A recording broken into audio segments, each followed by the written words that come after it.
morning, good afternoon, good evening to whoever, wherever, whatever is watching this episode of Passion Projects from Born to Build. You're with Ben once again. That rhymed. Excellent. But today we have another special episode. Yes, another special episode. I am down here in Mackay with Proximity Motorsport. They've been lovely enough to put on a barbecue for me, which, if anyone knows, that's the way to my heart.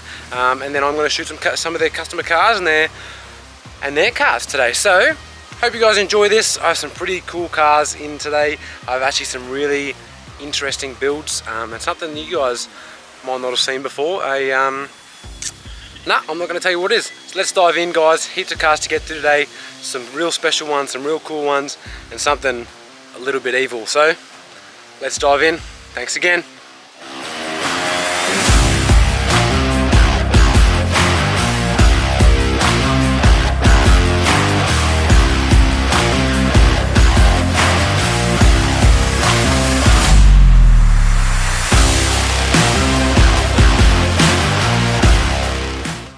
Alright, Leon, mate, thank you so much for having me down here and putting on a beautiful barbecue, filling my belly, and honestly filling a few other areas with all the cars around here.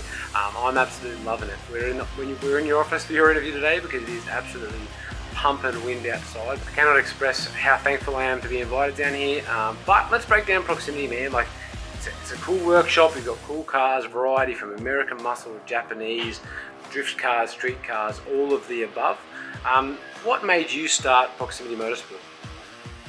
Well, about 12 years ago, I was working out at home, had my own shed, needed to fund some gear. So I started doing exhausts on the side to pay for all the fatigue and the hoist. We started the drifts back at Whit Sundays quite a few years ago now. The drift scene got pretty big and no one was building drift cars. So yeah, I was out of the mines at the time. I quit there a couple of years ago. Yeah, it sort of was a bit of an accident to start the business. I didn't intend on creating a company that is quite successful and well known all over Queensland. But here we are. No worries, man. Well, I can't wait to look at the cars that you've built as well as a deeper dive into the customer cars that are out the front as well.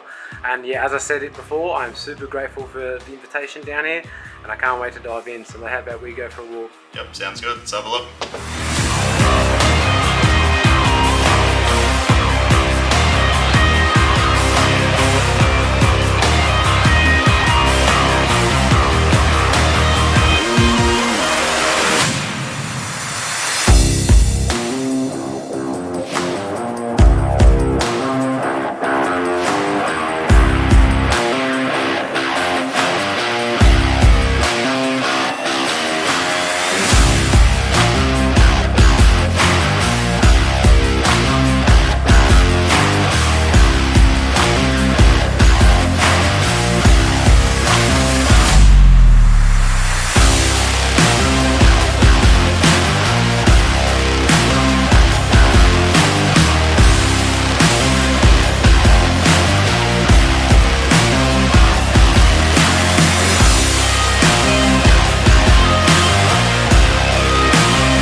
Alright, Jordan, mate, you're first off the bat.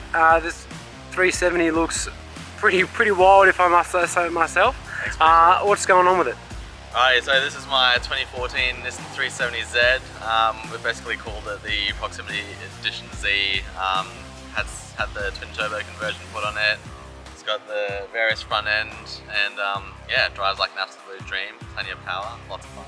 Alright, man, well I can't wait to hear more about it and go for a drive in a minute, eh? Absolutely, keen to take you for one. Alright, Jordan, man, I love a good 370. They are one of the nicest looking coupes and I'm lucky enough to have two here today. Now yours might be just a beautiful nice pearl white, but it's not quite your standard 370. So why don't you break down what kind of sets your 370 apart from the next 370? Alrighty, well first and foremost from the outside, mainly at the front end, you'll see the various body kit. I've taken the hood from their extreme kit. I was basically chasing maximum cooling and ventilation to help manage that heat in the engine bay. That was quite the teething issue after the twin turbo kit initially went on, but besides the fantastic looks, it does the job and it's very functional, looks amazing, works great, keeps those temps down. So yeah, as I said before, it's got the twin turbo kit on it now, makes awesome power, and pretty much all the supporting mods to go with it. So all the upgraded cooling, like the radiator, oil cooler, massive intercooler, need the heavy duty upgraded clutch to handle all this power now, and have to stop good too. So we've got some upgraded slotted rotors and upgraded pads to go with, tuned to run on E85, tuned by resident tuner here at Proximity Motorsport, Jono. He's done a phenomenal job, car drives brilliantly, and yeah, pretty much some obviously running on the E85 you need bigger everything essentially, so whole fuel system's been revamped, injectors, rails, all that kind of jazz, and yeah, to manage everything we've got an etron ECU. Well man, I can't wait to go for a drive in this, but the question remains, man, why have you decided to chuck two big old Turbskis under the front of this thing? And then yeah, what made you choose a turbocharger over say a supercharger or just a larger displacement motor? What's the breakdown?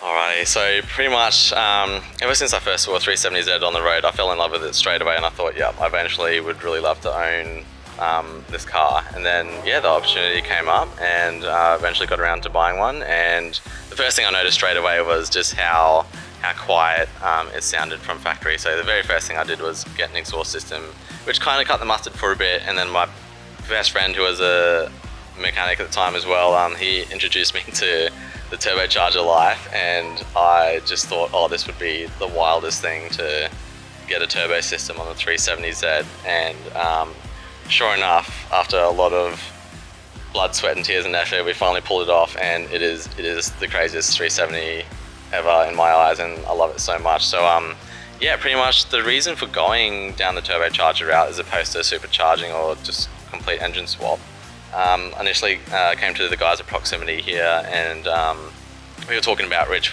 route we wanted to go, and it's basically more of a, it just came down to like how much power and how much headroom for power did I want in the future, and then we ultimately decided on the twin turbo charger setup, just so I had a bit more room to grow if I did want to sort of up the power down the track, which ended up happening quite a few times. So we had the headroom to play with, which was great. Saved me swapping out like a complete system or doing any other complete overhauls, and yeah, then pretty much just can't beat that twin turbo sound through a titanium system, and I fall in love with it every time I drive it, and that's pretty much where we're at. I mean, well look, I haven't seen someone fall in love with a car just from talking about it again, even though they own it already, and the look on your face is absolutely adorable. I fucking love this, man. You love this car. I can see that through how you talk about it. I can't wait to go for a drive in this, because I haven't experienced a twin turbo or even a single turbo or a supercharged 370 yet, so I'm super excited for this. Let's go for a drive and smell some of that corn juice, eh? For sure. Wait on. Apparently we missed something kind of crucial. Jordan, do you just want to tell me what you just told me? Kind of big thing to miss, mate. Yeah, sorry. So I mean, I think I've missed it. My brain's like just trying to suppress the trauma. Last year, I blew the stock motor. Just turned the boost up a bit too high. Classic mistake. Lasted about 3 weeks at full source, and rightfully so. I mean, the poor stock block was pushing well and truly over 100% of its original output, so it's only a matter of time. Found out the hard way, but we're here now, fully complete, fully operational with a. We're back with the VQ 3.7 litre VHR motor. Decided to stick with the OG, but this time it's got some forged internals, so it's got upgraded pistons, rods, valves set up, and yeah, upgraded balancer to keep all of that tame. And yeah, now it can handle the power quite nicely.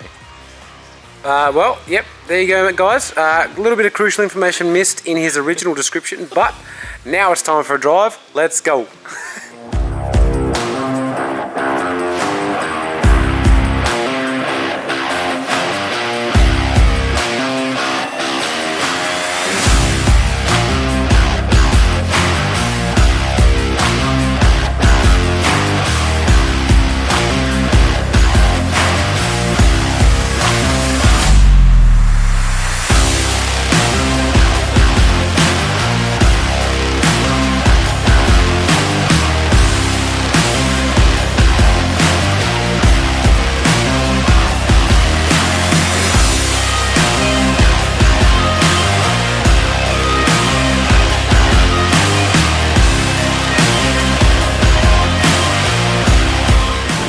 Alright guys, we are in the twin turbo 370Z, always ruin that. But we are on the gimbal because the battery on this camera is almost dead. So we're using the gimbal to charge it. So you'll have to forgive if the footage is not quite right and it's a little bit all over the place like it is already. But let's go for a drive, mate. I cannot wait to see what this thing has in store. Alright. Let's see what this thing can do. The track finally opened up. Let's go!